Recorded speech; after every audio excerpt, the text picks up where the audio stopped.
오늘 우리 함께 공부할 과는 국어인데요. 국어 제목을 제가 한번 읽도록 하겠습니다. 내가 예언하는데 너희는 결국 아수르 바벨론에게 망한다. 이것이 국어의 제목입니다. 지난 8가 제목 기억나세요? 8가의 제목이 무엇이었죠? 다윗의 길로 안 가고 여로보암의 길, 아합의 길로 가는 왕들아 하고 하나님이 부르셨습니다. 오늘 그에 이어서 국어의 제목은 내가 예언하는데 너희는 결국 아수르 바벨론에 망한다라는 것이 국어의 내용입니다.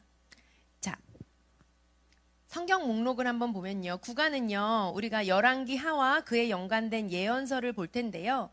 자, 지금 우리 하나님 나라의 시작, 창출, 민수, 삿삼, 왕까지 왔습니다. 이 열왕기 상하에는 예언서 12권이 묶여 있다, 연결되어 있다라고 말씀을 드렸었는데 우리가 지난 시간 몸통 부분까지 공부하면서 5권의 예언서를 공부했습니다. 그러면 이제 오늘 국어에 남은 예언서는 총 몇 권인가? 요 7권이 되는 거거든요. 이사야, 미가, 나훔, 그리고 스바냐, 에레미야, 하박국, 에레미야, 애가 요 7권이 국어에서 공부하게 될 예언서입니다. 이 중에 오늘은 저희가 국어를 좀 반으로 나누어서 이사야와 미가까지만 오늘 함께 공부하도록 하겠습니다. 우리 워크북 보시면 129페이지, 또 책이 없으신 분들은 화면을 보시면서 우리 지난 8가와 오늘 9가를 연결하면서 오늘 강의를 시작해 보도록 하겠습니다. 우리 스카치 테이프 제가 한번 읽도록 하겠습니다. 눈으로 한번 따라와 보세요. 엘리야의 예언대로 정말 예후가 일어나 오므리 왕조를 몰산시킨 이야기를 우리가 읽었습니다.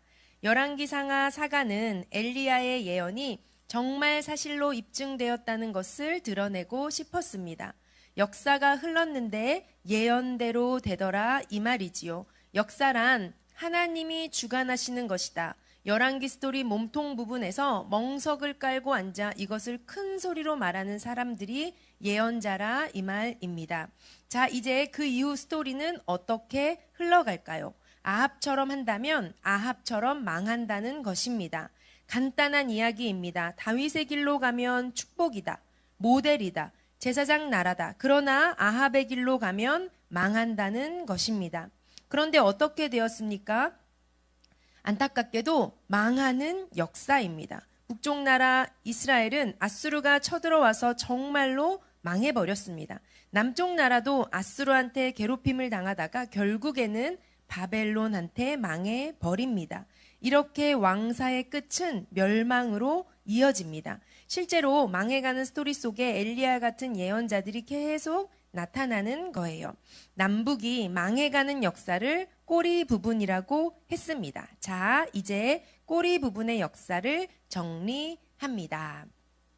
열왕기 상하 공부는 우리 물고기 그림으로 머리, 몸통, 꼬리 이렇게 공부하자고 했었죠. 생각나시나요? 자, 물고기 그림입니다. 머리 부분, 몸통 부분, 꼬리 부분. 화면 한번 보여주시면요. 자, 머리 부분, 몸통 부분, 꼬리 부분 해서 우리가 공부한다고 했습니다. 자, 머리 부분은 무슨 이야기였죠?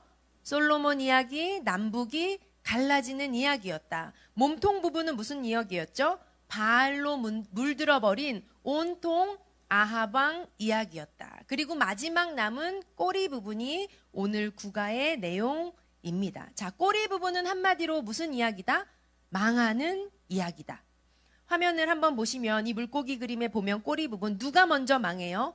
북쪽이 먼저 망하죠. 북이스라엘이 망하고 한 시간적으로는 130년 정도 더 가다가 남유다도 망하는 이야기. 이것이 꼬리 부분의 스토리입니다. 그렇다면 어떻게 망하게 되었나?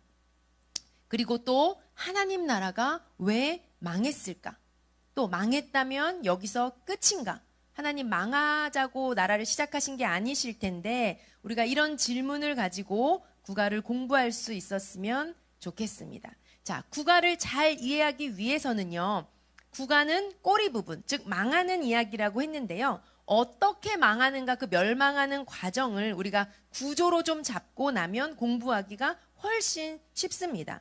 즉 꼬리 부분은 망하는 이야기인데 망하는 과정을 우리가 조금 정리하고 공부를 하면 훨씬 쉽다라는 거죠. 화면을 한번 보시면요. 제가 먼저 말로 설명을 하도록 하겠습니다. 한번 잘 따라와 보세요. 자, 망하는 과정 누가 먼저 망한다고 했죠? 북이스라엘이 먼저 망한다고 했죠. 자, 꼬리 부분은 망하는 이야기다. 어떤 과정을 통해? 자, 북이스라엘이 아수르한테 망하네. 요게 첫 번째입니다. 두 번째, 열왕기 사가가 북이스라엘에서 남유다로 주인공을 바꾸네. 남쪽으로 내려와 보니 히스기야가 왕이네. 히스기야 때 그래서 등장하는 나라가 아수르구나. 아수르가 바벨론에 망하네. 그리고 남유다도 바벨론에 망하네. 요게 망하는 과정의 스트럭처입니다. 사실 제가 방금 요 설명한 내용은요. 국어 워크북에 있는 130에서 132페이지까지 있는 소 제목 6가지를 쭉 읽은 거예요. 자, 국어 워크북 보면요. 1번 130페이지 1번 뭐라고 되어 있죠? 북방 이스라엘이 아수르한테 망하네. 요게 1번이었어요. 자, 워크북 131페이지 2번을 보면 뭐죠? 열왕기 사가가 북이스라엘에서 남유다로 주인공을 바꾸네. 3번 남유다에 와보니 히스기야 왕이네. 4번 그래서 히스기야 왕 때도 등장하는 나라가 아수르구나.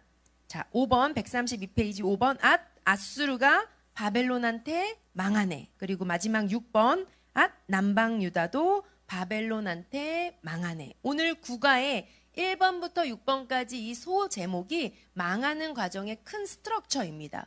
요 번호를 잘 인지하고 요 내용을 인지하고 그대로 따라오면 요 꼬리 부분에 망하는 역사도 쉽게 정복할 수 있습니다. 자, 제가 화면을 보면서 다시 한번 요 1번부터 6번까지를 이야기로 한번 얘기해 볼게요. 한번 잘 따라와 보세요. 자, 1번 뭐였죠? 북이스라엘이 아수르한테 망하네. 자, 북이스라엘이 아수르한테 멸망했습니다. 자, 멸망하고 나니까 이제 북쪽은 더 이상 할 얘기가 있어요? 없어요? 없습니다. 할 얘기가 이제 없어요. 그러다 보니까 그동안은 북쪽 얘기를 많이 해오던 열왕기 상하 저자가 이제는 남쪽으로 눈을 돌리는 거예요. 자, 쭉 북쪽 얘기를 많이 했는데 망하고 나니까 할 얘기가 없죠. 그래서 이제는 열왕기 사가가 북이스라엘에서 남유다로 주인공을 바꿉니다. 자, 이때 망할 때 내려와서 보니까 누가 왕이에요? 남유다에 와 보니까 히스기야가 왕이네. 자, 그래서 히스기야 왕 때도 등장하는 나라가 아수르구나. 그런데 아수르가 바벨론에 망하네. 그리고 남유다도 바벨론에 망하네. 요게 육과의 전체 스트럭처입니다. 요것만 기억하시면, 요 흐름만 기억하시면 우리가 망하는 부분의 역사도 쉽게 정리할 수 있습니다. 우리 빠르게 다시 한 번만 해볼까요? 자, 북이스라엘이 아수르에 망하네. 열왕기 사가가 북이스라엘에서 남유다로 주인공을 바꾸네. 남쪽으로 내려와 보니 히스기야가 왕이네. 그래서 히스기야 왕 때도 등장하는 나라가 아수르구나. 그런데 이 아수르란 나라가 바벨론에 망하네. 그리고 남유다도 바벨론에 망하네. 이것이 꼬리 부분의 역사입니다. 자, 그러면 우리 하나하나를 조금 자세히 살펴보도록 하겠습니다. 워크북 130페이지 먼저 1번 북이스라엘이 아수르한테 망하네. 우리는 지난 시간 아합 왕까지의 역사, 사실 좀 더 길게 보면 아합 가문을 무너뜨리는 예후 왕조, 아모리 왕조를 무너뜨리는 예후 왕조 스토리까지를 몸통 부분으로 보자라고 했었습니다. 자, 몸통 부분은 이렇듯 아합 왕 이야기였죠. 아합 얘기가 끝나고 나니까 열왕기상하 저자는요, 얘기 막 잔뜩 했잖아요. 근데 이제 아합 얘기 딱 끝내고 나니까 정신 차리고 이제 할 말 다 했다는 듯이 마무리하기 시작해요. 어떻게 마무리하느냐? 앞에서도 그랬던 것처럼 왕들을 짧게 처리하고 그냥 넘어갑니다. 이제 할 말 다 했으니까 빨리 마무리해야지 뭐 이런 느낌이에요. 자, 우리 열왕기하 15장 12절 보도록 하겠습니다. 우리 성경을 조금 펴셔서요. 열왕기상하 저자가 어떻게 지금 아합 왕 이후에 성경을 이끌어가고 있는지, 쓰고 있는지 우리가 조금 보기 원합니다. 자, 15장 12절 보면요. 여기까지가 예후 왕조의 5번째 왕, 마지막 왕인 스가랴 왕까지거든요. 이 이야기가 끝나고 난 후에는요. 자, 보세요. 13절, 15장 13절 보시면 이스라엘 왕 살룸에 대한 이야기를 합니다. 자, 사마리아에서 왕이 되어, 사마리아는 북이스라엘의 수도죠. 자, 사마리아에서 왕이 되었다. 13절 얘기하고 있고요. 17절에 오면 이번에는 또 므나헴이 왕이 되었다라고 얘기하고 있어요. 지금 13절, 17절, 또 23절에 오면요. 이번에는 이스라엘 왕 브가히야 이야기를 하고 있고요. 27절에 보면 이번에는 이스라엘 왕 베가에 대해서 이야기하고 있습니다. 자, 아합 왕 얘기 얼마나 길게 했는지 우리가 잘 알죠? 그런데 아합 왕 얘기 끝나고 나니까 이제 뭐 하는 거예요?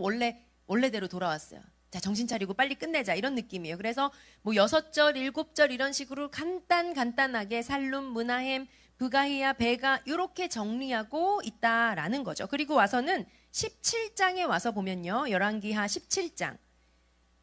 이스라엘 왕 호세아에 대해서 얘기하는데 이 호세아가 북이스라엘의 마지막 왕입니다.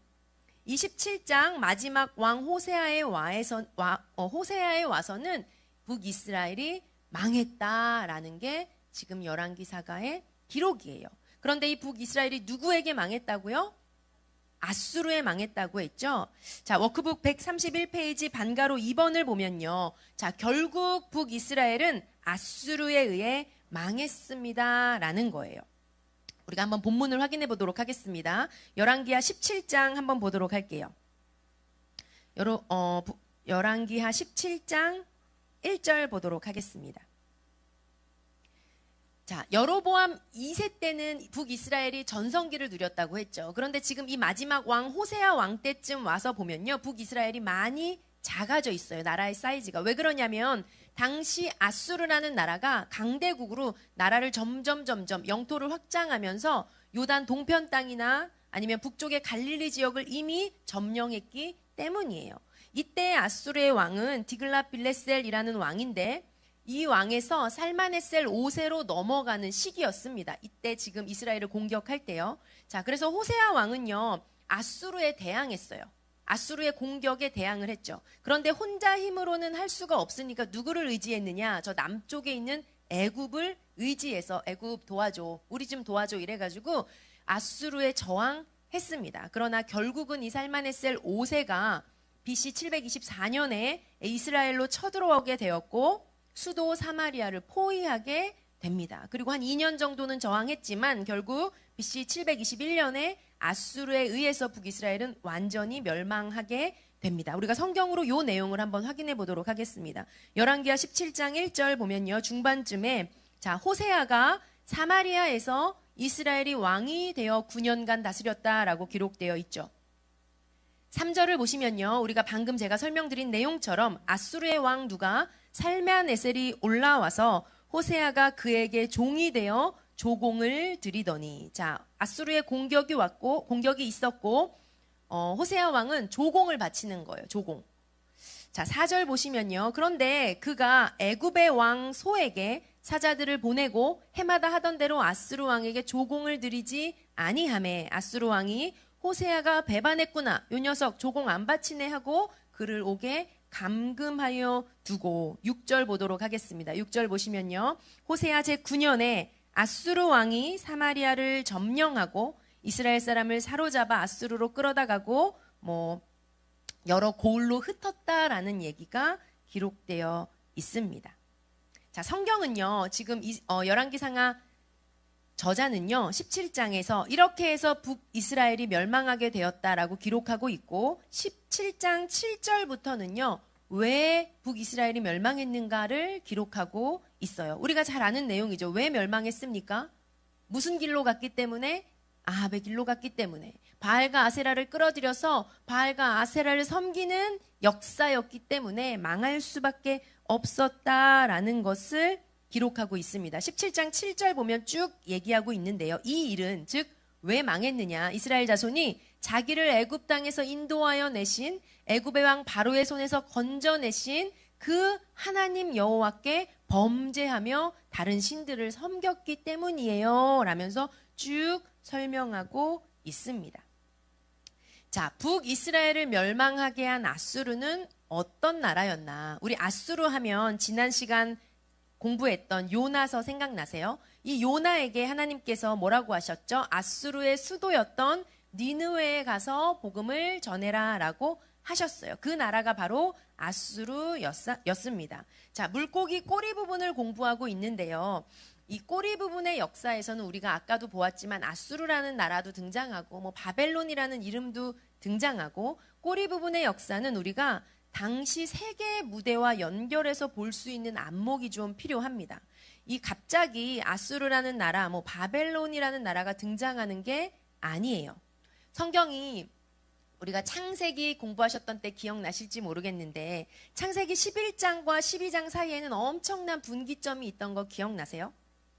기억이 너무 오래됐지만 나시죠? 자, 중요한 분기점이 있었어요. 왜 그랬죠? 창세기 11장은요. 바벨탑 사건을 통해서 자, 힘 있는 자가 흘러오는 역사의 모습이 이렇다. 바벨탑 쌓는 거. 그리고 그 바벨탑을 흩으시면서 세상 하나님을 떠난 인류가 자기가 힘 있는 자가 왕이 되어서 세상 나라를 세울 것이다 라는 것을 딱 보여주고 인류 일반 역사에 대한 기록은 멈춰요.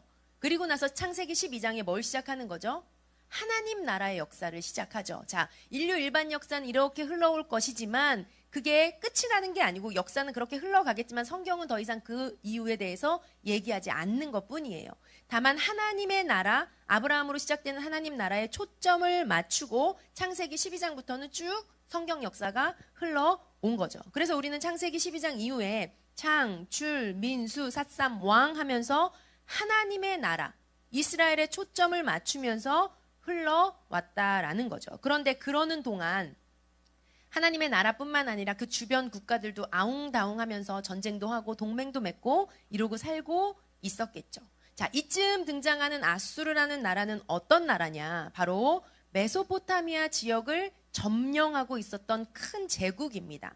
그러면 메소포타미아 하면 뭐가 생각나세요? 우리가 지난 시간 니느웨가 어디냐? 바로 티그리스강 유역이라고 했거든요. 유프라테스강, 티그리스강 이 메소포타미아 지역하면 우리가 뭐 생각나요? 창세기 때 공부했듯이 하나님의 왕권을 인정하지 않고 흘러온 가인 계열 문명의 힘 있는 나라의 상징이 바로 요 땅이었잖아요.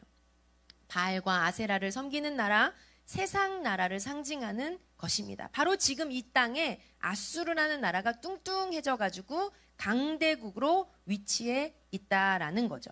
화면 한번 보시면요. 자, 아수르 제국이 얼마나 거대한 큰 제국이었냐. 이 지도를 보시면 조금 보이실지 모르겠는데 가운데 바벨론, 뭐 아라비아, 고멜 이런 이름이 있죠. 가운데 있는 두 강 흐르는 게 티그리스강, 유프라테스강, 즉 메소포타미아 문명 일대입니다. 아수르 제국은 이 정도의 크기를 차지할 정도로 남쪽으로는 어디까지? 이집트까지 차지할 정도로 엄청난 강대국이었어요.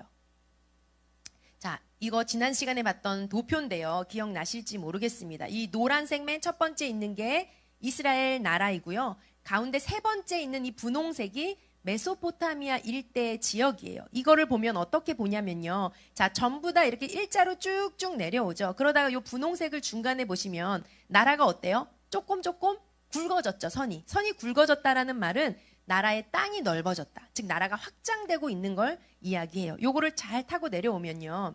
여기 보시면 자, 지난 시간에 여로보암 2세 때 요나가 이 아수르에 가가지고 외친 거예요. 뭐라고 외쳤죠? 여기가 여로보암 2세 때거든요. 뭐라고 외쳤죠?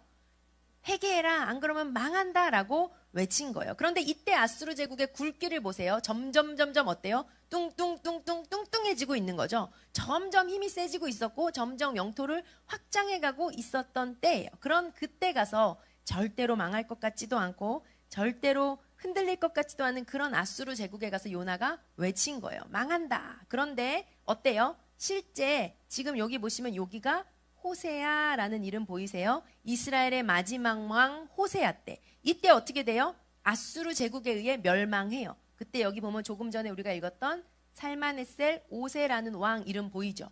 이때 아수르의 딱 멸망하게 되면서 이때 이후로 지금 북이스라엘 노란색 있어요, 없어요?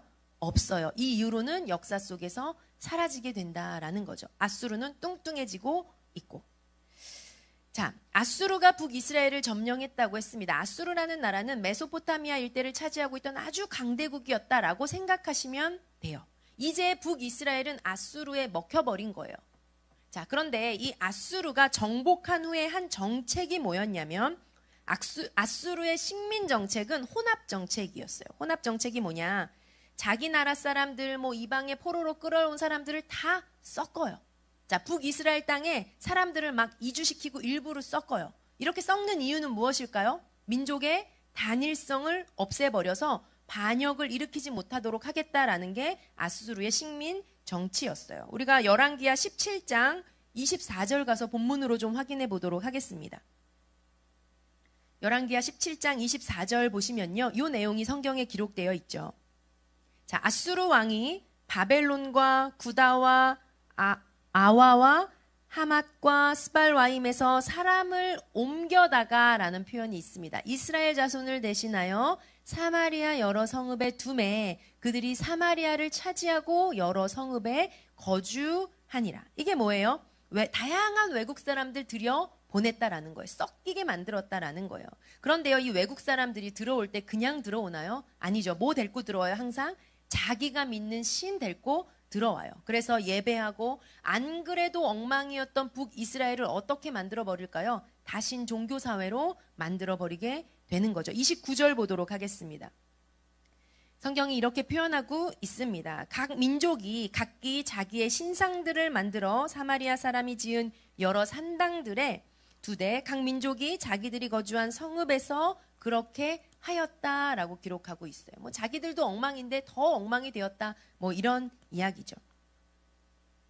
자, 성경에서는요, 이제 이 멸망하는 이후에는요, 북이스라엘이라는 이름은 등장하지 않습니다. 사라집니다. 워크북 131페이지 보면 동그라미 1번 아수르는 이스라엘에 들어와서 뭐를 섞어요? 피를 섞었어요. 혼합 정책이었어요. 피를 섞여버려서 단일화를 없애버리는 거. 동그라미 2번. 자, 북이스라엘은 이제는 없어져요. 성경의 역사 속에 이 이름은 없어집니다. 대신 이렇게 이방인과 피를 섞은 사람들을 성경이 뭐라고 얘기하느냐? 사마리아인이라고 얘기합니다. 이방인과 섞인 북이스라엘 사람들을 성경은 사마리아 사람들, 사마리아인이라고 부르게 돼요. 동그라미 3번. 북이스라엘 역사는 성경 속에 사라지고 더 이상 역사를 기술하지 않습니다. 신약으로 가면 예수님 오셨을 때 왜 사람들이 그렇게 사마리아 사람들을 짐승 취급했죠? 왜 그래? 사마리아 땅은 피해갔죠? 왜 그랬죠? 자신들은 유다 혈통을 가진 단일 민족이지만 그에 비해 사마리아인들은 어땠다라는 거예요? 섞여버렸다라는 거예요. 그래서 사람 취급을 안 하는 그런 장면이 나오죠. 바로 그 이유가 여기에 있습니다. 자, 북이스라엘이 멸망했습니다. 210년 정도를 유지해 왔거든요. 그러나 우리가 잘 알다시피 9번이나 혁명이 있었어요. 혁명이 일어났다는 말은 뭐죠? 왕권이 계속해서 바뀌었다라는 거예요. 즉 반역이 일어나고 정권이 바뀌고 반역이 일어나고 정권이 바뀌고 이 말은 무슨 말이죠? 나라가 얼마나 안정되지 못하고 혼란스러웠나를 보여주는 것입니다. 자, 북이스라엘은 반역과 혁명을 이으면서 210년을 흘러왔다. 그나마 우리가 공부했던 몸통 부분에 아합 왕조가 오므리 왕조가 즉 4명 정도의 왕으로 4대를 이어갔고 그 이후에 예후 왕조가 예후, 여호아스, 요아스, 여로보암 2세 그리고 스가랴까지 해서 5대 왕조를 이어가는 조금 안정된 시기였고 그 다음으로부터는 계속 구테타 반역 이걸 반복하면서 19명의 왕 역사로 흘러왔다. 그러나 중요한 것은 이 19명의 왕들 중에 단 한 명도 하나님께서 선하다고 칭찬하신 왕이 없습니다. 즉 다윗의 길로 간 왕이 없었다라는 거죠. 결국 북이스라엘은 아수르에 의해 멸망하는 역사 열왕기하 17장에 기록되어 있습니다. 자, 기억나세요? 자, 화면 한번 보시면 북이스라엘이 아수르에 망하네. 그리고 나서 남쪽 얘기로 이제 넘어온다 그랬죠. 북쪽 얘기는 이제 할 게 없습니다. 그렇기 때문에 열왕기 사가가 북이스라엘에서 남쪽으로 주인공을 바꾸네. 그동안요, 열왕기사가는요, 남쪽보다는 북쪽에 초점을 맞춰서 기록해 왔어요. 왜 그렇죠? 여로보암의 길, 아합의 길 이런 거 설명하기 때문에 거의 머리 부분과 몸통 부분은 북쪽 선이 짙었다라는 거죠. 그런데 이제는 북쪽이 멸망함으로 얘기할 것이 없어요. 그래서 시선을 어디로 돌린다? 이제부터는 누구 얘기만 한다? 남쪽 얘기만 하게 된다. 그래서 18장부터는 남쪽 이야기만 하게 됩니다. 그런데 이 남쪽에 내려와 보니 이때 왕이 누구라는 거예요? 우리가 한 번쯤은 그래도 들어봤을 히스기야가 왕이라는 거예요. 그래서 열왕기하 17장에 이어지는 18장의 스토리는 히스기야 왕 이야기입니다. 그리고 아까도 얘기했죠. 이 히스기야 왕 때 등장하는 나라가 누구다? 아수르구나 라는 것. 자, 아수르가 북이스라엘을 멸망시켰잖아요. 한 발만 더 내려오면 어디예요? 남유다잖아요. 그러면 이 나라 공격하겠어요? 안 하겠어요? 이제 북이스라엘만 했으니까 우린 돌아갈게요. 이러지 않겠죠. 공격한다라는 거죠. 왜 그렇죠? 아까 도표에서 보았듯이 지금 아수르는 뭐 하고 있는 거예요? 뚱뚱뚱뚱 나라를 키워가고 있는 거예요. 세계 여러 나라를 지금 삼키고 있는 중이에요. 그렇기 때문에 히스기야 때 와도 여전히 아수르가 남유다를 공격하고 있습니다. 그런데 한번 생각해 보세요. 남유다는 정말 작았거든요. 이 제국 역사 지도를 보면 남유다는 아주 작았는데 왜 남유다를 공격해 올까라는 질문을 한번 던져보면요. 자, 남유다가 목표가 아니었어요. 이 조그만한 남유다가 목표가 아니었습니다. 남유다를 치고 밑으로 조금만 더 내려오면 어느 나라가 있어요? 애굽이 있었어요. 이집트가 있었어요. 그렇기 때문에 아수르는 남유도만 뚫고 내려가면 이집트이기 때문에 목적은 사실 누구였어요? 이집트가 목표였어요. 그래서 계속해서 공격해 오고 있다라는 거죠. 이 꼬리 부분의 역사를 볼 때는요, 우리가 이스라엘만 유다만 생각하는 것이 아니라 지금 아수르의 위치와 애굽의 위치가 조금 보였으면 좋겠어요. 그런데 중요한 것은 이 아수르나 애굽은요, 그 당시 유다에 비하면 사이즈가 엄청 큰 제국이었잖아요. 물고기로 비유하자면 고래 같은 거예요. 고래. 그러나 그에 비하면 유다나 이스라엘은 어느 정도 사이즈예요? 꽁치라고 멸치라고 할까요? 새우라고 해야 되나요? 그러니까 아수르와 이 애굽의 두 제국 고래 싸움에 지금 사이에 낀 누가 등 터지는 거예요? 유다가 등 터지고 있는 상황이다. 자, 왜 유다를 공격할까? 이 작은 나라를 왜 공격할까? 이 제국들의 열방의 싸움이 갈등 구조가 조금 보였으면 좋겠습니다. 그래서 아까 호세아 왕이 아수르가 공격해 올 때 누구한테 도와달라 그래요? 애굽 손을 잡잖아요. 애굽한테 도와달라고 의지하잖아요. 그런 장면들이 바로 이런 상황 때문이라는 거죠. 자, 그러면 우리가 한번 보도록 하겠습니다. 18장에 와서 보니까 히스기야가 왕이에요. 이 히스기야 때 공격하는 나라가 역시 아수르입니다. 자, 히스기야 왕 열왕기하 18장 우리가 보도록 하겠습니다. 히스기야는 어떤 왕이었나? 18장 3절 보시면요.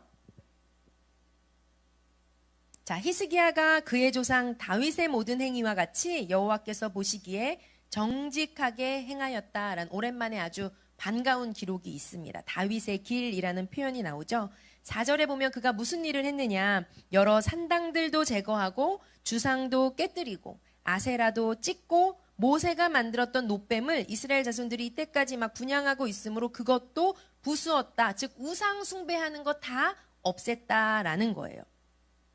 5절에 보면요. 히스기야가 이스라엘 하나님 여호와를 의지하였는데 그가 전후 유다 여러 왕 중에 그러한 자가 없었다라는 다윗의 길로 가는 히스기야 왕이 등장합니다. 18장 9절을 보면요.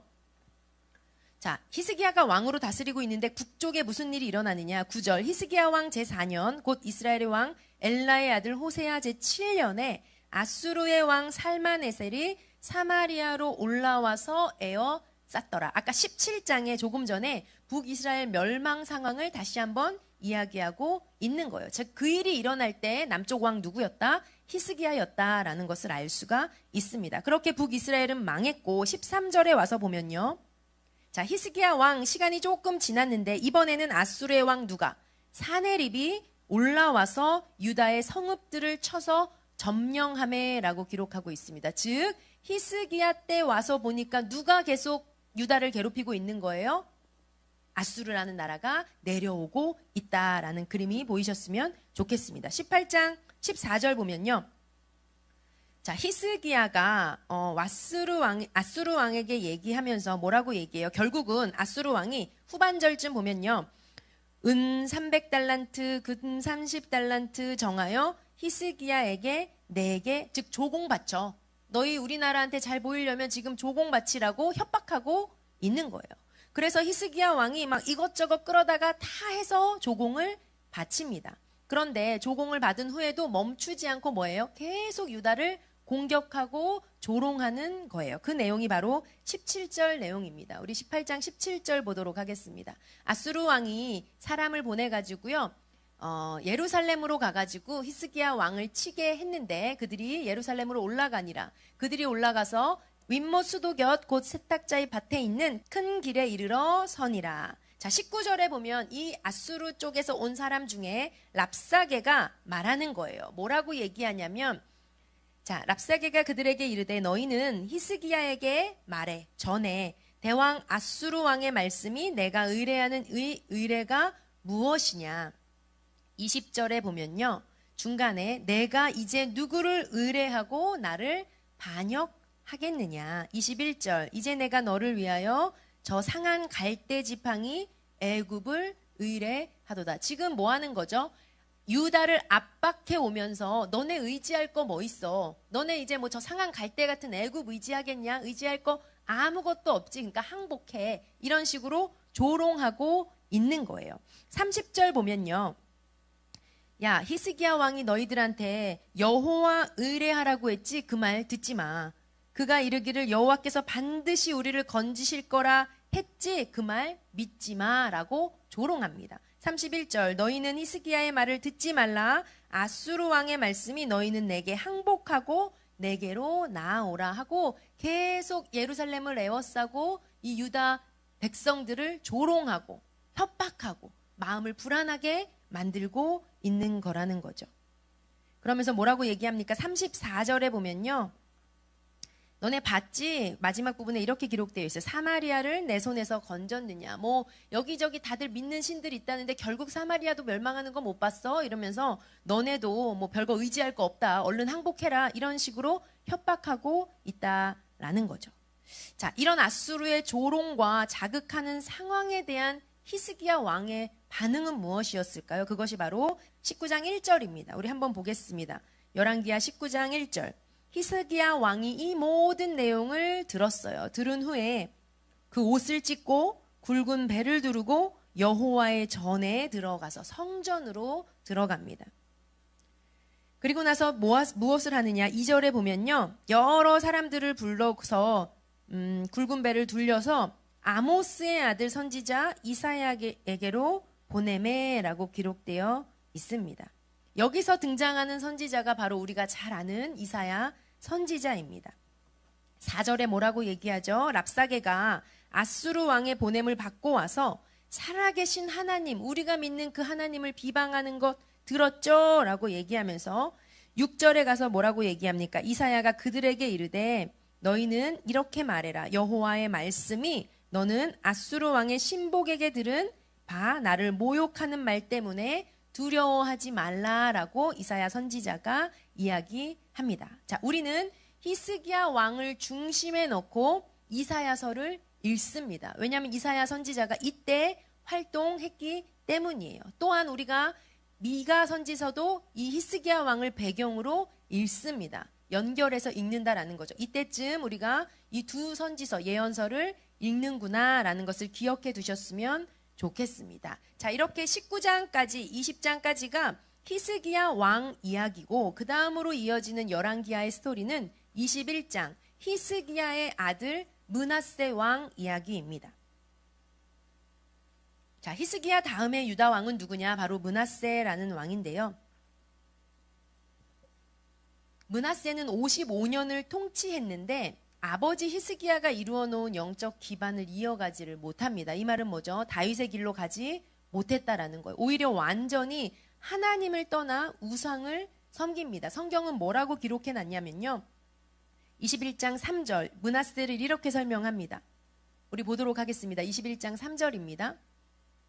그의 아버지 히스기야가 헐어버린 산당들을 다시 세우고 이스라엘의 왕 아합의 행위를 따라 바알을 위하여 제단 쌓고 아세라 만들며 하늘에 이럴 성신을 경배하며 섬기며. 자, 지금 므낫세 왕이 뭐 하고 있는 거예요?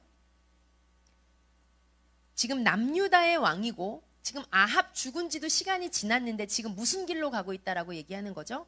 아합의 길로 가고 있다라고 성경은 이야기하고 있는 거예요. 여전히 아합의 영향력이 살아있고 열왕기사가의 그 관점, 아합 왕 때문에 그 죄가 남유다로까지 흘러온 것, 아합과 이세벨 그의 딸 아달랴의 흐름이 지금 이렇게 므낫세까지도 이어지고 있다라는 것이 열왕기사가의 관점입니다.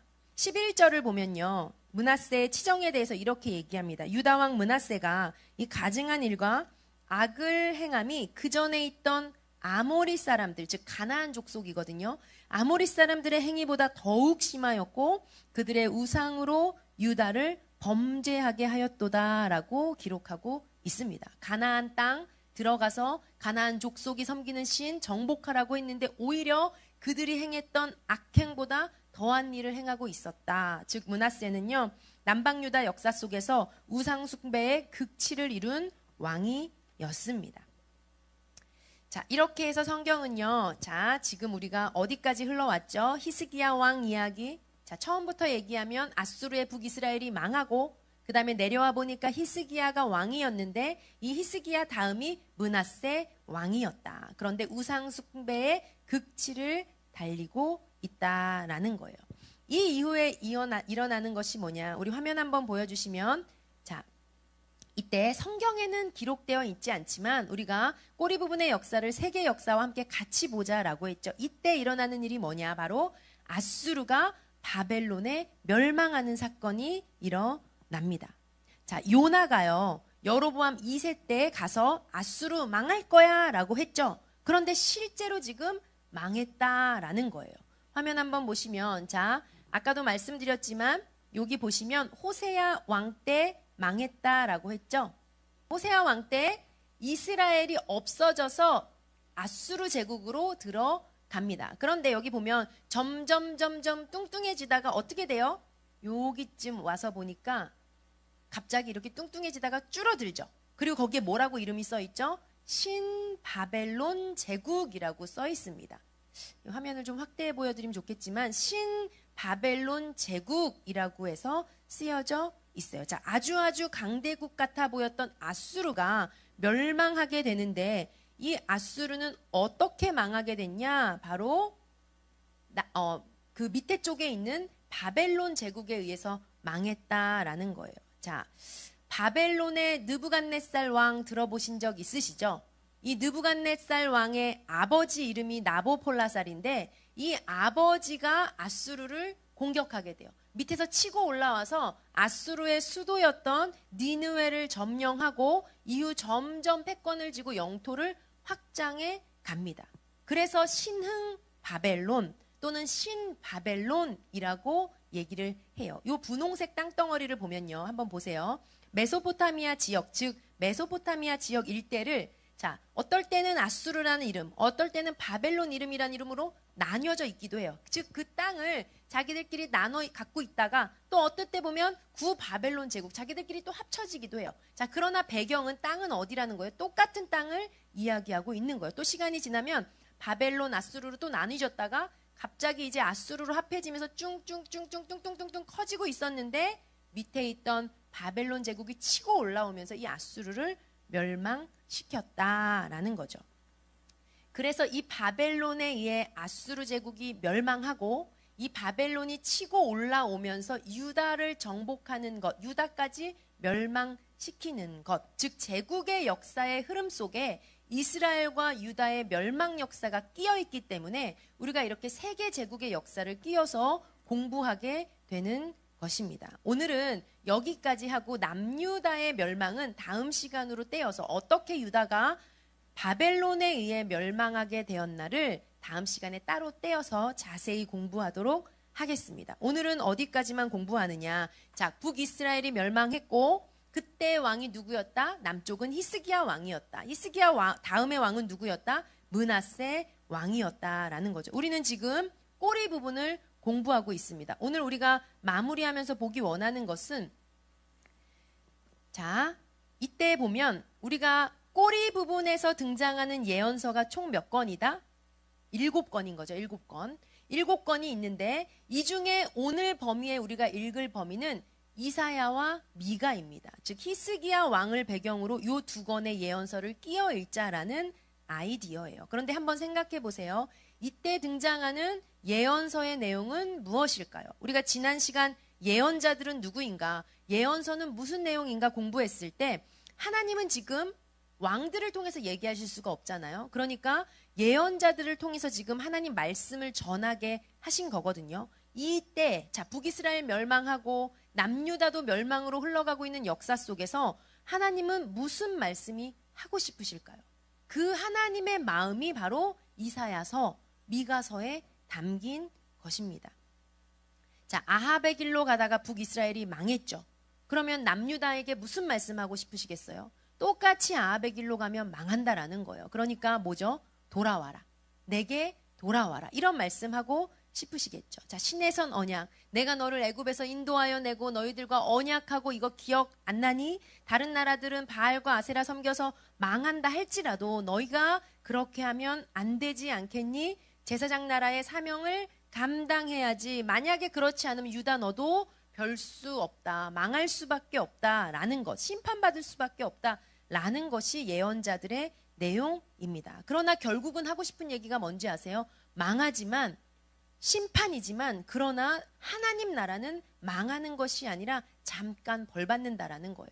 누구를 통해서? 남은 자들을 통해서 내 나라는 계속될 것이다 라는 것을 이야기하세요. 남은 자들을 통해서 계속해서 구원할 것이다 라는 얘기를 하세요. 그래서 예언서를 한마디로 얘기하면 뭐냐? 심판하시나 구원하신다. 요 내용이에요. 요 패턴으로 흘러가게 됩니다. 오늘 볼 예언서 2건 중에 첫 번째 우리가 공부할 예언서는 이사야서입니다. 이사야서 한번 들어보신 적 있으시죠? 많은 분량, 또 방대한 내용이 있기 때문에 예언자의 왕이라고 불릴 정도로 어마어마한 예언서입니다. 이사야서는요, 화면 한번 보시면요. 자, 우리가 이제 볼 예언서가 이사야서인데, 우리가 지난 시간에 공부했던 5건의 예언서는 색깔이 바뀌었어요. 호세아, 아모스, 요나, 오바댜, 요엘은 색깔이 바뀌었어요. 오늘 공부할 예언서는 꼬리 부분의 첫 이사야서인데요. 자, 요것이 이사야의 눈입니다. 이사야의 눈, 이때 이 시점에 이사야는 뭘 보고 있었냐면요. 자, 보세요. 북이스라엘의 멸망을 예언했어요.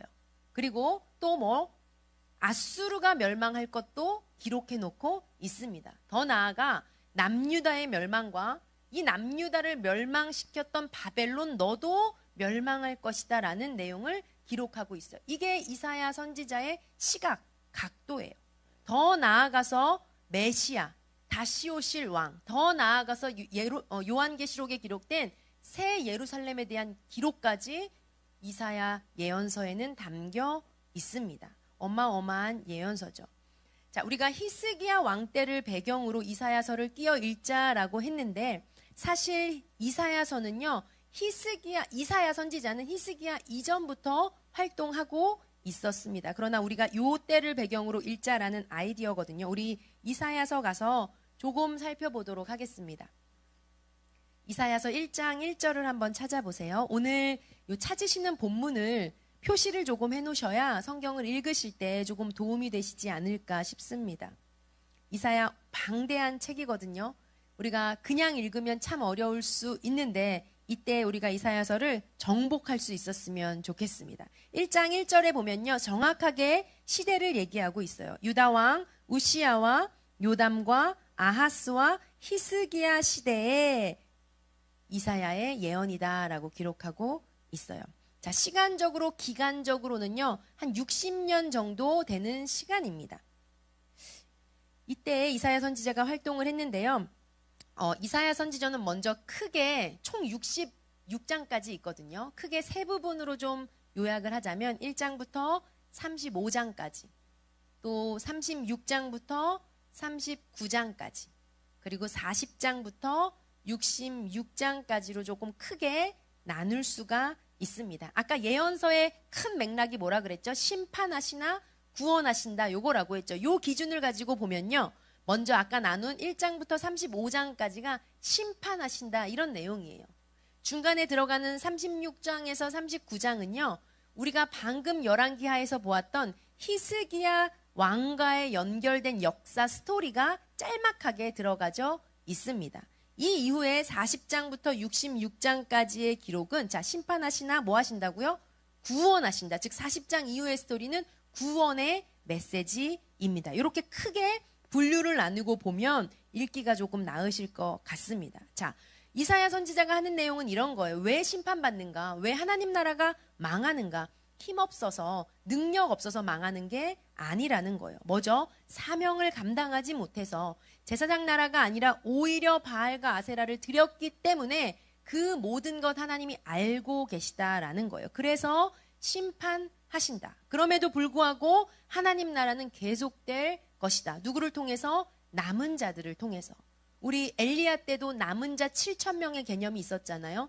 이사야서에도 남은 자의 개념이 나와요. 그루터기, 이런 표현들이 남은 자에 대한 표현입니다. 자, 그들을 통해서 하나님 나라는 계속되면서 결국은 구원의 날이 올 것이다 라는 게 이사야서의 메시지예요. 그래서 심판하면은 뭐 재앙, 전쟁, 기근, 이런 식으로 표현하고 있고요. 구원의 날은 뭐죠? 하나님이 왕 중의 왕으로 어디? 예루살렘에 임하실 것을 묘사하고 있습니다.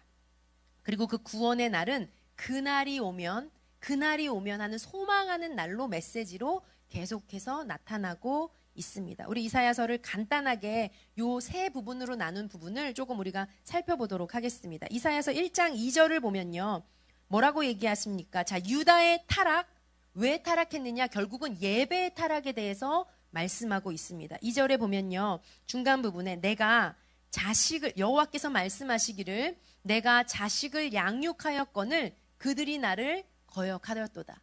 즉 이스라엘, 유다 다 뭐예요? 하나님 자식인데 자식이 부모를 거역하듯이 그들이 나를 거역하였도다라고 말씀하고 계세요. 소도 주인 알고 나귀도 주인 아는데 이스라엘과 유다는 그 주인을 알지 못하는 것. 내 백성은 깨닫지 못하는구나 라고 얘기합니다. 4절에 보면 슬프다 범죄한 나라요 허물진 백성이요 하시면서 그들이 여호와를 버리며 이스라엘의 거룩하신 이를 만홀히 여기고 멀리하고 물러갔다 하면서 아파하고 계십니다. 유다 사람들이 어떻게 우상 숭배했는지를 실상을 다 보고 계셨다라는 거예요. 그 내용은 3장부터 나옵니다. 이사야서 3장 보시면요, 3장 1절 보라 주 만군의 여호와께서 예루살렘과 유다가 의뢰하며 의지하는 것을 제하여 버리시되 곧 그가 의지하는 모든 것들 하면서 쭉 나열하고 계세요. 자, 하나님 의지해야 되는 백성이 하나님 의지하지 않고 뭐 의지했는지 쭉 기록되어 있어요. 그래서 2절에 보면 복술자, 뭐 요술자 이런 표현으로 이방 술사들 의지했던 거, 우상 숭배했던 거 말씀하고 계십니다. 후반절에 가서는요, 뭐 장식한 발, 목 고리, 뭐 머리 망사, 장식, 그들이 하나님 섬기기보다 더 좋아했던 것들을 지적하고 있으세요. 자, 하나님께서는요, 하나님 나라를 세우실 때 기대하셨고 원하셨던 바가 분명히 있었습니다. 그게 뭐냐? 5장 2절 한번 보도록 하겠습니다. 이사야서 5장 2절을 보면요, 자, 하나님께서 극상품 포도나무를 심었대요. 이 포도나무 이스라엘 상징하거든요.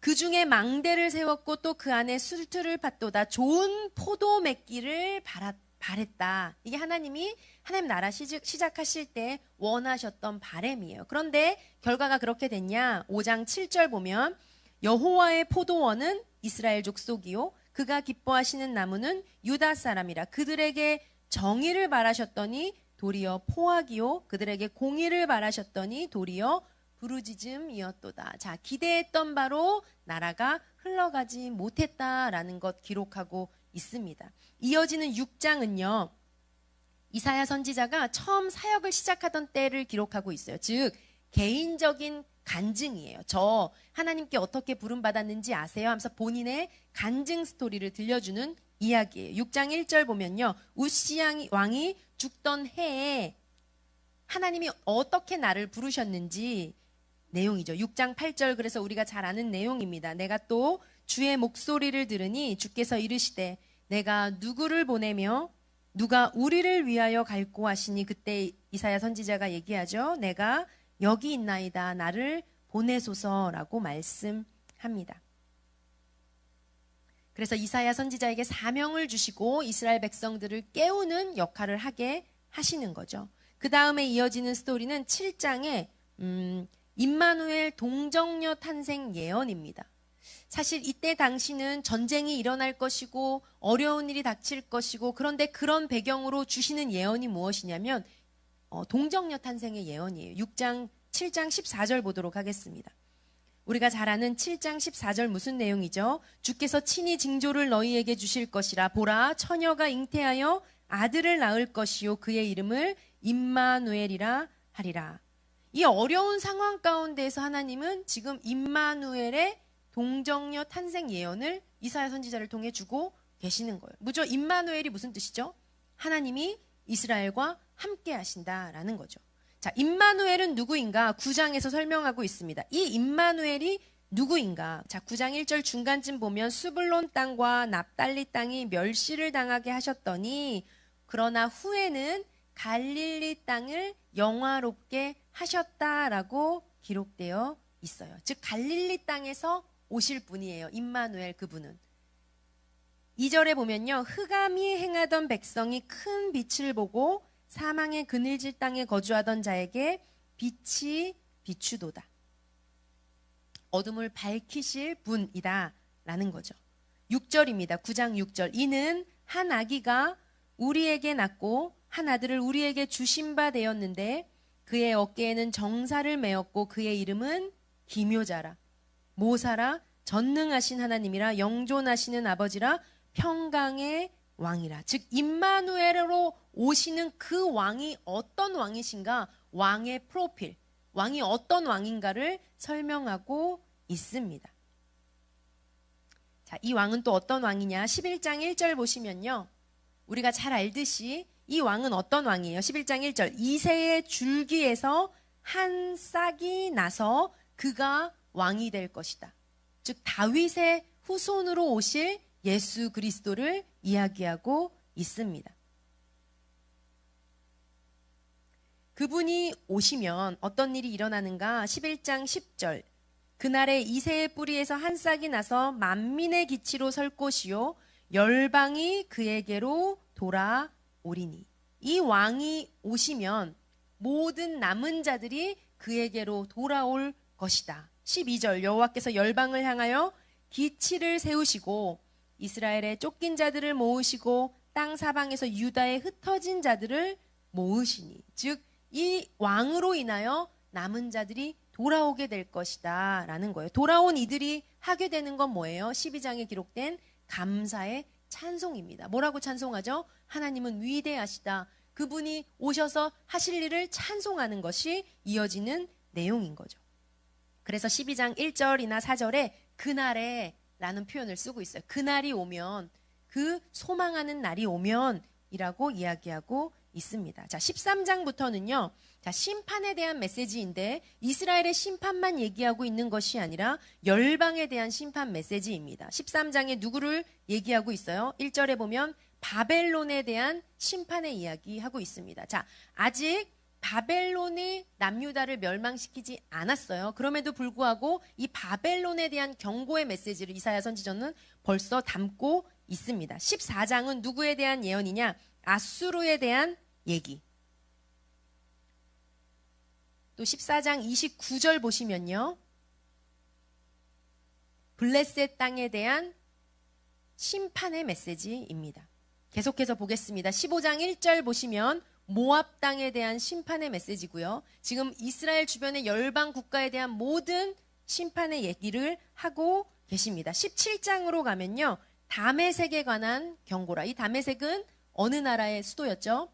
아람의 수도였습니다. 즉 아람 또한 심판받을 것이다 라고 이야기하고 있어요. 자, 18장에는 구스, 에티오피아죠. 18장 1절 구스에 대한 심판.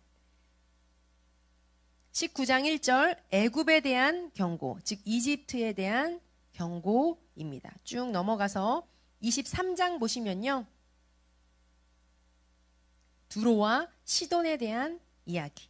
자, 이스라엘뿐만 아니라 유다, 또 바벨론, 블레셋, 이집트 열방에 대해서 예언하고 있습니다. 즉 앞부분, 이사야서의 앞부분은 무슨 내용이라고 했죠? 심판의 메시지라고 했어요. 자, 두 번째는 우리가 36장부터 좀 보도록 하겠습니다. 36장, 37장, 8장, 9장 요 가운데 단락은 무슨 내용이냐?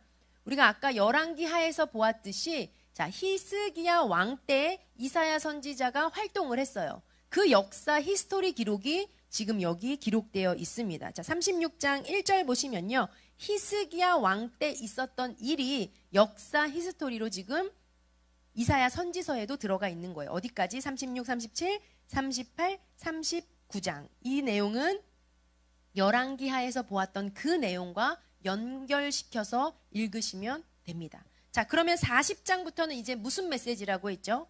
구원의 메시지, 희망의 메시지라고 했어요. 그래서 40장부터는 우리는 이제 번역본이라 알 수 없지만 원본을 보면 문체부터 내용의 스타일부터 완전히 바뀐다고 이야기해요. 하시는 말씀은 뭐냐? 희망의 메시지라는 거예요. 자, 40장 1절 너희의 하나님이 이르시되 너희는 위로하라 내 백성을 위로하라 이렇게 시작합니다. 그리고 뭐라고 얘기하세요? 3절에 외치는 자의 소리여 이르되 너희는 광야에서 여호와의 길을 예비하라. 사막에서 우리 하나님의 대로를 평탄하게 하라. 자, 침례 요한의 사역을 예언하고 있죠. 그리고 40장 8절 보시면 풀은 마르고 꽃은 시드나 우리 하나님 말씀은 영원히 서리라. 또 31절 오직 여호와를 앙망하는 자는 새 힘을 얻을 것이요 독수리가 날개치며 올라감 같을 것이요 다른 박질하여도 곤비하지 아니하겠고 걸어가도 피곤하지 아니하이로다. 많은 찬양곡에 붙여진 가사들입니다. 자, 희망의 노래를 얘기하고 있어요. 42장 희망의 노래, 그 희망을 메시지를 주는 그 중심에 누가 계신 거예요? 바로 메시아가 계신 거죠. 메시아. 그래서 42장 내가 붙드는 나의 종, 내 마음에 기뻐하는 자, 곧 내가 택한 사람을 보라. 내가 나의 영을 그에게 주었은즉 그가 이방의 정의를 베풀리라. 자, 그 메시아는 어떤 왕이시냐? 그분의 프로필은 무엇이냐? 3절 보시면요. 상한 갈대를 꺾지 않으신대요.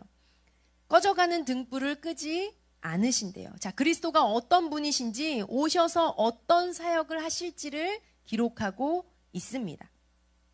43장 희망의 메시지죠. 뭐라고 말씀하십니까? 너를 창조하신 여호와께서 말씀하니 이스라엘아 너를 지으신 이가 말씀하시느니라. 두려워하지 말라. 내가 너를 구속하였고 내가 너를 지명하여 불렀나니 너는 내 것이다. 즉 너는 내 것이다. 너를 지명하여 불렀다라고 얘기하시면서 44장에 넘어오면요. 뭘 얘기하세요? 우상 섬기지 말 것을 강조하세요. 즉 나 외에 다른 신이 없다라는 것 인정하라고 하세요. 또 더 뒤에 가서는 44장에는 무엇까지 예언하시냐면 44장 28절 보시면요. 고레스 왕에 대해서도 예언하고 있습니다. 자, 고레스에 대하여는 이르기를 내 목자라 그가 나의 모든 기쁨을 성취하리라. 이 고레스는요. 바벨론을 멸망하고 등장하는 페르시아의 왕이거든요. 자, 그때의 역사까지도 지금 바벨론 멸망과 그 이후에 세워질 페르시아의 왕 고레스까지도 이사야 선지사는 예언하고 있습니다. 그때까지 보고 있다라는 거죠. 자, 46장 우상 숭배하는 것. 세계 모든 우상 다 헛것이다 라고 얘기하고 있고요. 하나님께서 새 일을 행하실 것인데 결국 그 하시고 싶은 일이 무엇이냐. 49장 6절인데요. 자, 이방의 빛으로 삼으셔서 온 나라에 구원을 베풀어서 땅 끝까지 이르게 하신대요. 자, 이 얘기를 우리는 뭐랑 연결시켜야 하냐면요.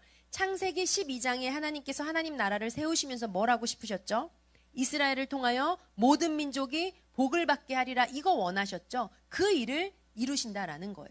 모든 열방이 돌아오는 것, 즉 그게 창세기 12장 초반 1절, 2절, 3절에 연결된 이스라엘 나라의 존재의였으며 사명이었잖아요. 지금 그것을 말씀하고 있습니다. 즉 예루살렘의 회복을 얘기하고 있는 거예요.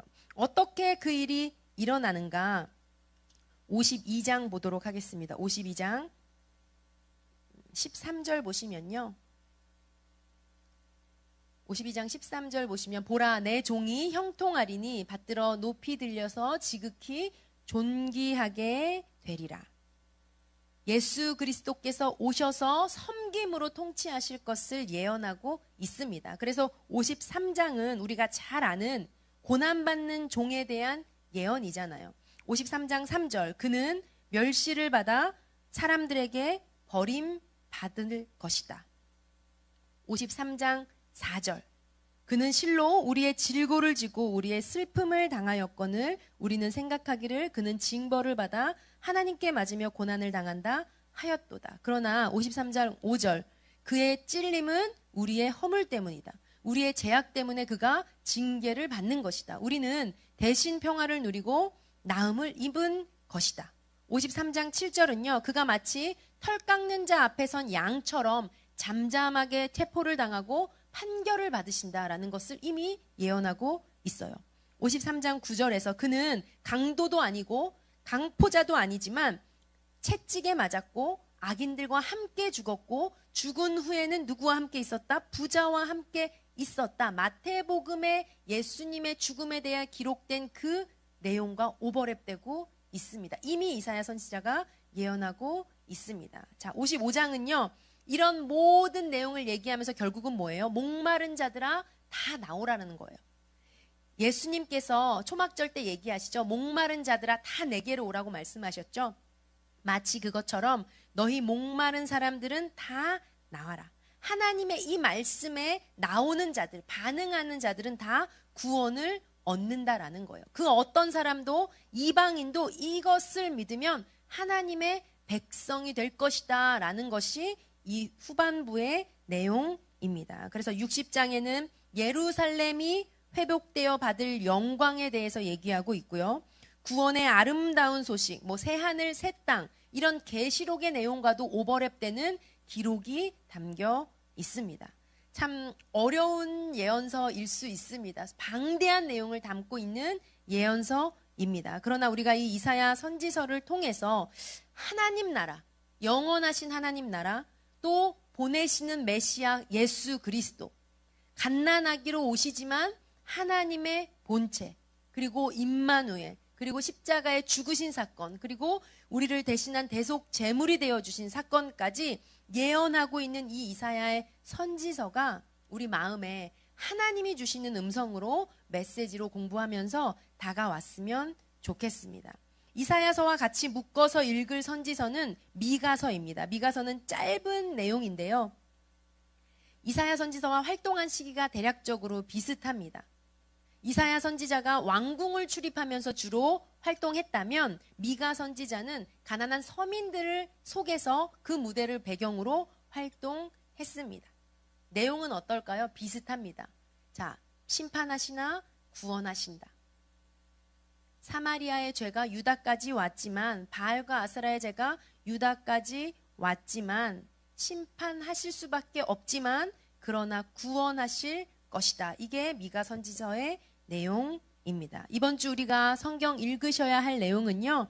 열왕기하 21장까지 므낫세 왕까지 읽고 그리고 이에 연결된 이사야서와 미가서를 끼어 읽는 것입니다. 한 주간 이사야서와 미가서를 읽으면서 이 예언자들을 통해서 하나님 주시는 말씀, 또 오늘 시대를 살아가며 우리는 어떻게 이 말씀을 받아들이고 또 내 삶에 적용할 수 있을까? 우리가 다 같이 읽으시면서 그것을 묵상할 수 있었으면 좋겠습니다. 우리 이 시간 기도하기 원하는데요. 예언자들은, 예언서들은 말씀드렸듯이 하나님께서 서실 곳이 없으실 때 이 예언자들을 사용하셔서 하나님의 말씀을 대언하게 하셨습니다. 그런데 그 내용이 뭐예요? 죄악에 빠진 너희를 심판할 수밖에 없지만 그러나 하나님의 마음은 뭐죠? 심판이 끝이 아니라는 거예요. 심판하고 끝이 아니라 사랑하는 나의 자녀, 내 백성이 이 심판의 메시지를 듣고 돌이키길 원하시는 거죠. 문을 두드리실 때 문을 열고 이 하나님께 돌아오기를 원하는 겁니다. 그러나 그러지 않을 때 심판하실 것이며, 그러나 심판에도 불구하고 하나님 나라는 계속해서 하나님의 백성들, 남은 자들을 통해서 흘러가며 영원할 것이다 라고 외치고 계십니다. 세상의 강대국이 아무리 강해 보일지라도 모든 주권, 열방의 주인이 하나님이시라는 얘기예요. 그 주권 아래, 그 통치 아래 하나님을 인정하며 들어와라. 이것이 예언서를 통한 하나님의 메시지인 줄로 믿습니다. 우리 한 주간 말씀을 묵상할 때 이 예언서를 통해서 하나님 뭐라고 외치시는지, 이사야서, 미가서이지만 이들을 통한 하나님의 음성이, 하나님의 마음이 우리 가운데 흘러왔으면 좋겠습니다. 하나님은 열방을 어떻게 바라보고 계시는지, 지금 우리에게 뭐라고 말씀하시는지 그 말씀이 우리 귓가에 쟁쟁하게 울렸으면 좋겠습니다. 우리 한 주간 말씀 읽으시고 승리하시기를 예수님의 이름으로 축복합니다. 이 시간 기도할 때 하나님, 주님의 말씀을 읽을 때 하나님 마음을 부어주셔서 우리가 더욱더 깨달아 알 수 있도록 우리를 인도하여 주시옵소서. 주님이 말씀 속에 담긴 하나님 아버지의 마음을 알아 오늘날 살아가는 나의 삶 가운데 주님 말씀을 붙잡게 도와주시옵소서. 우리 이렇게 주여 한번 부르짖고 주님의 도우심을 구하며 기도합시다.